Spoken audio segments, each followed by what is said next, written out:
ਨਵੀਂ ਗੱਲ ਥੋੜਾ ਜੀ। ਇਹ ਤਾਂ ਇਹਨਾਂ ਦੀ ਇੱਕ ਰਵਾਇਤ, ਇੱਕ ਆਦਤ ਹੈ। ਹੂੰ। ਇਹ ਪੰਜਾਬ ਨੇ ਤਾਂ ਇਹਨਾਂ ਨੂੰ ਵਿਰੋਧੀ ਧਿਰ ਚ ਬਿਠਾਇਆ ਸੀ ਕਿ ਇਹ ਸਰਕਾਰ ਨਾਲ ਆਡਾ ਲੈਣਗੇ, ਆਪਸ ਚ ਵਿਰੋਧ ਕਮਾਈ ਬੈਠੇ ਨੇ ਇੰਨਾ ਕਿ ਆਪਣੇ ਹੀ ਇੱਕ ਦੂਜੇ ਦੇ ਸਿਰ ਚ ਗਲੀਆਂ ਕਰਦੇ ਨੇ। ਸੋ ਕਦੇ ਬੰਦ ਕਮਰੇ ਲੜਦੇ ਸੀ, ਹੁਣ ਸਾਰੇ ਬਾਜ਼ਾਰ ਲੜ ਰਹੇ ਨੇ। ਜੀ। ਪਰ ਹੁਣ ਦਮ ਭਰਦੇ ਨੇ ਕਿ ਨਹੀਂ ਜੀ, ਅਸੀਂ ਤਾਂ ਦੇਖੋ ਜੀ ਏਕਤਾ ਲਈ ਕੰਮ ਕਰ ਰਹੇ ਹਾਂ ਜੀ, ਸਾਂਝੀ ਏਕਤਾ। ਕਿਹੜੀ ਏਕਤਾ? ਇੱਕ ਪਾਸੇ ਰਾਜਾ ਵੜਿੰਗ ਕਹਿੰਦਾ ਚੰਨੀ ਦੇ ਘਰੇ ਹੋਈ ਬੈਠਕ ਪਾਰਟੀ ਦੀ ਬੈਠਕ ਨਹੀਂ ਜੀ। ਦੂਏ ਪਾਸੇ ਸੁਖਜਿੰਦਰ ਰੰਧਾਵਾ ਕਹਿੰਦਾ ਅਸੀਂ ਸਾਰੇ ਇਕੱਠੇ ਆ, ਦੇਖੋ ਇੱਕ ਸੁਰ ਹੋ ਕੇ।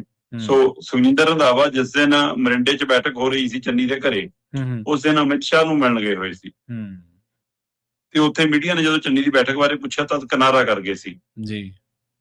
ਪਰ ਕੱਲ ਚੰਨੀ ਦੇ ਨਾਲ ਬੈਠਕ ਕਰ ਰਹੇ ਸੀਗੇ। ਸੋ ਸੁਖਜਿੰਦਰ ਰੰਧਾਵਾ ਵੀ ਇੱਧਰ ਆ ਗਏ। ਦਾ ਮਤਲਬ ਇਸ ਪਾਲੇ ਸਹੀ ਹੈ। ਪਹਿਲੀ ਬੈਠਕ ਦੇ ਵਿੱਚ ਪ੍ਰਗਟ ਸਿੰਘ ਨਜ਼ਰ ਨਹੀਂ ਆਇਆ ਸੀ, ਪ੍ਰਗਟ ਸਿੰਘ ਵੀ ਇੱਧਰ ਨਜ਼ਰ ਆ ਗਏ, ਪਾੜਾ ਵੀ ਇੱਧਰ ਨਜ਼ਰ ਆ ਗਿਆ। ਤੇ ਉਧਰ ਓਪੀ ਸੋਨੀ ਜਿਹੜੇ ਮਰਿੰਡੇ ਵਾਲੀ ਬੈਠਕ ਚ ਸੀਗੇ, ਹੁਣ ਪ੍ਰਤਾਪ ਬਾਜਵੇ ਦੇ ਡਰਾਇੰਗ ਰੂਮ ਚ ਬੈਠੇ ਸੀਗੇ। ਉਦਣ ਵੀ ਆਪਾਂ ਗੱਲ ਕੀਤੀ ਸੀ ਕਿ ਕਿਹਾ ਤਾਂ ਇਹ ਜਾ ਰਿਹਾ ਕਿ ਪ੍ਰਤਾਪ ਬਾਜਵੇ ਦੇ ਦੂਤ ਬਣ ਕੇ ਆਏ ਸੀ ਓਪੀ ਸੋਨੀ ਉਸ ਦਿਨ ਮੀਟਿੰਗ ਚ। ਸਹੀ ਹੈ, ਬਿਲਕੁਲ। ਤੇ ਹੁਣ ਵੀ ਕਿਹਾ ਜਾ ਰਿਹਾ ਸੀਗਾ ਜਿੱਦਣ ਸੁਖਜਿੰਦਰ ਰੰਧਾਵਾ ਆਏ ਸਵੇਰੇ ਕਿ ਉਦਣ ਪ੍ਰਤਾਪ ਬਾਜਵੇ ਨੇ ਵੀ ਆਉਣਾ ਸੀ ਮੀਟਿੰਗ ਚ, ਪਰ ਉਹ ਨਹੀਂ ਆਏ। ਫਿਰ ਭੁਪੇਸ਼ ਬਘੇਲ ਦਾ ਰਾਜਾ ਵੜਿੰਗ ਨੇ ਅੱਡ ਸਵਾਗਤ ਕੀਤਾ, ਪ੍ਰਤਾਪ ਬਾਜਵੇ ਨੇ ਅੱਡ ਕੀਤਾ। ਪਰ ਚੰਨੀ ਵਾਲਾ ਧੜਾ ਕਹਿੰਦਾ ਵੀ ਅਸੀਂ ਕੋਈ ਸਵਾਗਤ ਨਹੀਂ ਕਰਨਾ, ਅਸੀਂ ਤਾਂ ਹਾਈ ਕਮਾਂਡ ਨਾਲ ਗੱਲ ਕਰਾਂਗੇ। ਮਤਲਬ ਉਹਨਾਂ ਨੇ ਕਹਿਤਾ ਕਿ ਅਸੀਂ ਭੁਪੇਸ਼ ਬਘੇਲ ਨੂੰ ਹੁਣ ਹਾਈ ਕਮਾਂਡ ਵੀ ਨਹੀਂ ਮੰਨਦੇ। ਜੀ, ਸਹੀ। ਉਹ ਸਿੱਧਾ ਇਸ਼ਾਰਾ। ਉਹ ਕਹਿੰਦੇ ਵੀ ਭੁਪੇਸ਼ ਬਘੇਲ ਤਾਂ ਕਰਦਾ ਹੀ ਰਾਜਾ ਵੜਿੰਗ ਲਈ ਕੰਮ ਹੈ, ਠੀਕ ਹੈ, ਇਹਦੇ ਲਈ ਫੀਲਡਿੰਗ ਲਾਉਂਦਾ, ਇਹਦੇ ਹਿਸਾਬ ਨਾਲ ਸਾਰਾ ਮੈਚ ਸਜਾਉਂਦਾ। ਤੇ ਉਹ ਕਹਿੰਦੇ ਦੂਜਾ ਕੁਝ ਇਹ ਵੀ ਰੌਲਾ ਪਈ ਜਾਂਦਾ ਕਿ ਉਹਦੇ ਈਡੀ ਦੇ ਮਾਮਲੇ ਇੰਨੇ ਨੇ ਕਿ ਉਹ ਪਤਾ ਨਹੀਂ ਇੰਚਾਰਜ ਸਾਡਾ ਲੱਗਿਆ ਹੋਇਆ ਤੇ ਕੰਮ ਬੀਜੇਪੀ ਲਈ ਕਰਦਾ। ਸੋ ਇਸ ਲਈ ਕਹਿੰਦੇ ਉਹ ਤਾਂ ਵਿਗਾੜਨਾ ਚਾਹੁੰਦਾ ਜੀ ਕਾਂਗਰਸ ਦੀ ਸਥਿਤੀ। ਇੱਥੋਂ ਤੱਕ ਦੀਆਂ ਚਰਚਾਵਾਂ ਕਾਂਗਰਸ ਦੇ ਅੰਦਰੋਂ ਨਿਕਲ ਕੇ ਆ ਰਹੀਆਂ ਨੇ। ਜੀ। ਕੱਲ ਜਦੋਂ ਭੁਪੇਸ਼ ਬਘੇਲ ਆਏ ਤਾਂ ਉਹ ਰਾਜਾ ਵੜਿੰਗ ਨੂੰ ਮਿਲੇ। ਰਾਜਾ ਵੜਿੰਗ ਨੇ ਵੀ ਆਪਣੇ ਵੱਲੋਂ ਸ਼ਕਤੀ ਪ੍ਰਦਰਸ਼ਨ ਦੀ ਕੋਸ਼ਿਸ਼ ਕੀਤੀ। ਉਹਨੇ ਯੂਥ ਕਾਂਗਰਸ ਦਿਖਾਈ ਕਿ ਦੇਖੋ ਜੀ ਤਾਂ ਮੇਰੇ ਨਾਲ ਆ ਸਾਰੀ। ਤੇ ਉਧਰ ਪ੍ਰਤਾਪ ਬਾਜਵੇ ਨੇ ਡਰਾਇੰਗ ਰੂਮ ਚ ਮੀਟਿੰਗ ਕਰ ਲਈ ਕਿ ਕੋਈ ਨਾ ਜੀ ਸਾਰਾ ਠੀਕ ਹੋ ਜਾਊਗਾ, ਅਸੀਂ ਕਰਦੇ ਹਾਂ ਮੈਨੇਜ। ਤੇ ਬਘੇਲ ਸਾਹਿਬ ਕਹਿੰਦੇ 5 ਦਿਨ ਮੈਂ ਇੱਥੇ ਆ, ਮੈਂ ਇਕੱਲਿਆਂ ਨੂੰ ਮਿਲੂੰਗਾ, ਸਾਰਾ ਕੁਝ ਮੈਂ ਸੈਟਲ ਕਰ ਦੂੰਗਾ ਜੀ। ਮਤਲਬ ਜਿਹੜੀ 2-2.5 ਮਹੀਨੇ ਪ੍ਰੈਕਟਿਸ ਹੋਈ ਤੁਹਾਡੀ ਕਿ ਚਲੋ ਦਿੱਲੀ ਆ ਜਾਓ, ਦਿੱਲੀ ਚੱਲ ਜਾਓ, ਦਿੱਲੀ ਕਰ ਲਓ ਮੀਟਿੰਗ, ਹੋ ਗਿਆ ਫੈਸਲਾ, ਰਾਹੁਲ ਗਾਂਧੀ ਨੇ ਬਣਾਤੀ ਲਿਸਟ, ਐਲਾਨ ਕੱਲ ਨੂੰ ਪਰਸੋਂ ਨੂੰ, ਉਹ ਸਾਰੀ ਕੀ ਸੀ? ਫਿਰ ਜੇ ਜ਼ੀਰੋ ਤੋਂ ਇਕੱਲੇ ਮੀਟਿੰਗਾਂ ਕਰਨੀਆਂ, ਸਹੀ ਹੈ, ਫਿਰ ਦੁਬਾਰਾ ਜੇ ਰਾਏ ਹੋ ਲੈਣੀ ਹੈ। ਪਰ ਚੰਨੀ ਧੜਾ ਕਹਿੰਦਾ ਵੀ ਅਸੀਂ ਤਾਂ ਹੈਗੇ ਮਜ਼ਬੂਤ ਜੀ, ਅਸੀਂ ਤੁਹਾਡੇ ਨਾਲ ਕਿਸੇ ਨਾਲ ਗੱਲ ਨਹੀਂ ਕਰਨੀ, ਅਸੀਂ ਚੱਲੇ ਦਿੱਲੀ ਨੂੰ ਜੀ। ਸੋ ਕਾਂਗਰਸ ਦੇ ਕੋਲ ਇਸ ਸਮੇਂ 7 ਮੈਂਬਰ ਪਾਰਲੀਮੈਂਟ ਨੇ, 16 MLA ਨੇ। ਮਤਲਬ 7 ਮੈਂਬਰ ਪਾਰਲੀਮੈਂਟਾਂ ਦੇ ਵਿੱਚੋਂ 2 ਚੰਨੀ ਧੜੇ ਨਾਲ ਨੇ, 2 ਰਾਜਾ ਵੜਿੰਗ ਧੜੇ ਨਾਲ ਨੇ ਜੀ। ਤੇ 16 MLA ਦੇ ਵਿੱਚੋਂ 6 ਦੇ ਕਰੀਬ MLA ਸਿੱਧੇ ਚੰਨੀ ਧੜੇ ਨਾਲ ਨੇ। ਤੇ ਰਾਜਾ ਵੜਿੰਗ ਦੇ ਧੜੇ 'ਚ ਸਿੱਧਾ ਕੋਈ MLA ਅਜੇ ਨਜ਼ਰ ਨਹੀਂ ਆਉਂਦਾ ਜੀ। ਮਤਲਬ ਸੁਖਜਿੰਦਰ ਰੰਧਾਵਾ ਜੇ ਚੰਨੀ ਗਰੁੱਪ 'ਚ ਨੇ ਤਾਂ ਚਰਨਜੀਤ ਚੰਨੀ ਖੁਦ ਵੀ ਮੈਂਬਰ ਪਾਰਲੀਮੈਂਟ ਨੇ। ਇਸੇ ਤਰ੍ਹਾਂ ਰਾਜਾ ਵੜਿੰਗ ਦੇ ਗਰੁੱਪ 'ਚ ਜੇ ਡਾਕਟਰ ਅਮਰ ਸਿੰਘ ਦਿਖਦੇ ਨੇ ਤਾਂ ਰਾਜਾ ਵੜਿੰਗ ਖੁਦ ਵੀ ਮੈਂਬਰ ਪਾਰਲੀਮੈਂਟ ਨੇ। 4 ਤਾਂ ਮੈਂਬਰ ਪਾਰਲੀਮੈਂਟ 2-2 ਆਪਸ 'ਚ ਵੰਡ ਹੋ ਗਏ। ਪਿੱਛੇ ਰਹਿ ਗਏ 3 ਅਜੇ ਚੁੱਪ ਨੇ। ਗੁਰਜੀਤ ਔਜਲੇ ਦੀ ਇਸ ਮਸਲੇ ਤੇ ਕੋਈ ਟਿੱਪਣੀ ਨਹੀਂ ਜੀ, ਹੈ ਨਾ। ਡਾਕਟਰ ਧਰਮਵੀਰ ਗਾਂਧੀ ਦੀ ਇਸ ਮਸਲੇ ਤੇ ਕੋਈ ਟਿੱਪਣੀ ਨਹੀਂ। ਸ਼ੇਰ ਸਿੰਘ ਘੁਬਾਇਆ ਜੇ ਕਿਤੇ ਦਿਖੇ ਨਹੀਂ।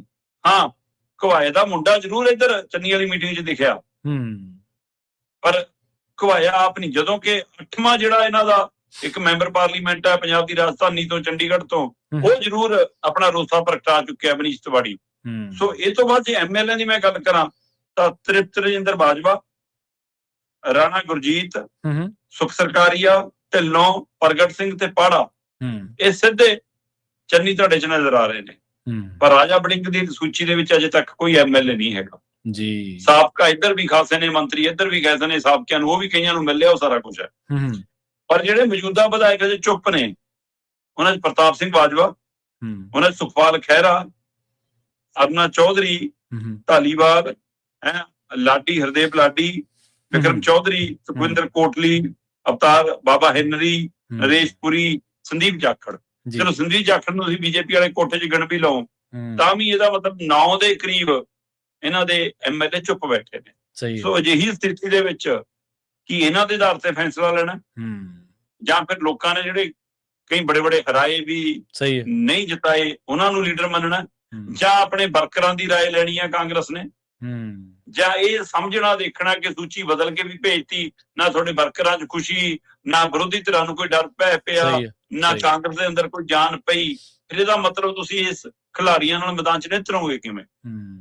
ਸੋ ਹੁਣ ਦੇਖਣ ਵਾਲੀ ਗੱਲ ਹੈ। ਚੰਨੀ ਧੜਾ ਕਹਿੰਦਾ ਵੀ ਅਸੀਂ ਕਿਹਾ ਇਸ ਕਿ ਰਾਜਾ ਵੜਿੰਗ ਤੋਂ ਇਲਾਵਾ ਜਿਹਨੂੰ ਮਰਜ਼ੀ ਬਣਾ ਦਿਓ।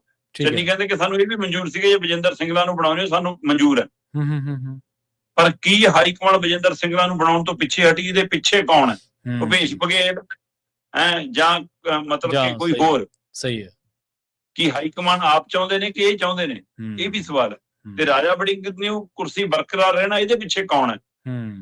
ਹਾਈਕਮਾਂਡ ਆਪ ਹੈ ਕਿ ਆ ਥੱਲੇ ਵਾਲੇ ਜਿਨ੍ਹਾਂ ਨੇ ਖੇਡ ਖੇਡੀ ਆ ਉਹ ਨੇ, ਕੇਸੀ ਵੇਣੂਗੋਪਾਲ ਜਾਂ ਹੈ ਨਾ, ਇਹ ਸਾਰੇ। ਸੋ ਹੁਣ ਚੰਨੀ ਧੜਾ ਕਹਿੰਦੇ ਦਿੱਲੀ ਗਿਆ ਕਿ ਜੀ ਇਹਨੂੰ ਹਟਾ ਦਿਓ ਵੜਿੰਗ ਨੂੰ, ਠੀਕ ਹੈ, ਸਾਨੂੰ ਮਨਜ਼ੂਰ ਹੈ। ਇਹਦਾ ਮਤਲਬ ਤੁਹਾਨੂੰ ਆਪਣਾ ਉਸ ਅਹੁਦਾ ਜਿਹੜਾ ਚੋਣ ਪ੍ਰਚਾਰ ਮੁਖੀ ਦਾ ਦਿੱਤਾ ਤੁਹਾਨੂੰ ਉਹ ਤਾਂ ਮਨਜ਼ੂਰ ਹੈ। ਜੇ ਮਨਜ਼ੂਰ ਨਹੀਂ ਤਾਂ ਰਾਜਾ ਵੜਿੰਗ ਦੀ ਪ੍ਰਧਾਨਗੀ ਮਨਜ਼ੂਰ ਨਹੀਂ। ਫਿਰ ਕੀ ਉਹ ਹੁਣ ਦੂਏ ਧੜਿਆਂ ਚੋਂ ਜਿਹੜੇ ਬਾਹਰ ਚੁੱਪ ਬੈਠੇ ਨੇ ਉਹਨਾਂ ਚੋਂ ਕਿਸ ਦਾ ਦਾਅ ਲੱਗੂਗਾ? ਕਿ ਵੀ ਜਿਹੜੇ ਕਿਸੇ ਧਿਰ 'ਚ ਨਹੀਂ ਉਹਨਾਂ ਚੋਂ ਬਣਾ ਦਿਓ ਦੋਏ ਧੜਿਆਂ ਚੋਂ। ਜਾਂ ਫਿਰ ਜੇ ਬਜਿੰਦਰ ਸਿੰਗਲਾ ਨਹੀਂ, ਕੀ ਇਹਨਾਂ ਚੋਂ ਪ੍ਰਗਟ ਸਿੰਘ ਵਰਗੇ ਦਾ ਵੀ ਦਾਅ ਲੱਗ ਸਕਦਾ? ਕੀ ਮੁੜ ਕੇ ਭਾਰਤ ਭੂਸ਼ਣ ਆਸ਼ੂ ਜਾਂ ਓਪੀ ਸੋਨੀ ਜਾਂ ਫਿਰ ਰਾਣਾ KP ਇਹ ਦੌੜ ਚ ਆ ਸਕਦੇ ਨੇ ਜੇ ਹਿੰਦੂ ਚਿਹਰੇ ਚੋਂ ਦੇਖਣੇ ਹੋਏ? ਇਸ ਲਈ ਮੁੜ ਕੇ ਉੱਥੇ ਹੀ ਆ ਗਏ ਜਿੱਥੋਂ ਕਾਂਗਰਸ ਸ਼ੁਰੂ ਹੋਈ ਸੀ। ਤੇ ਬਾਕੀ ਧਿਰਾਂ ਚੋਣ ਵਾਲੇ ਪਾਸੇ ਨੂੰ ਦੇਖ ਰਹੇ ਨੇ, ਅਜੇ ਵੀ ਦਿੱਲੀ ਨੂੰ ਕੰਨੀ ਨੂੰ ਦੇਖ ਰਹੇ ਨੇ। ਸੋ ਬਘੇਲ ਸਾਹਿਬ ਕਹਿੰਦੇ 5 ਦਿਨ ਮੈਂ ਜਹਾਂ ਰਹੂੰਗਾ, ਤੇ ਇਹਦਾ ਮਤਲਬ 5 ਦਿਨ ਤਾਂ ਨਹੀਂ ਅਜੇ ਨਿਬੜਦਾ ਮਾਮਲਾ। 6ਵੇਂ ਦਿਨ ਦੇਖਦੇ ਆ ਫਿਰ ਕੀ ਹੁੰਦਾ। ਬਿਲਕੁਲ ਜੀ।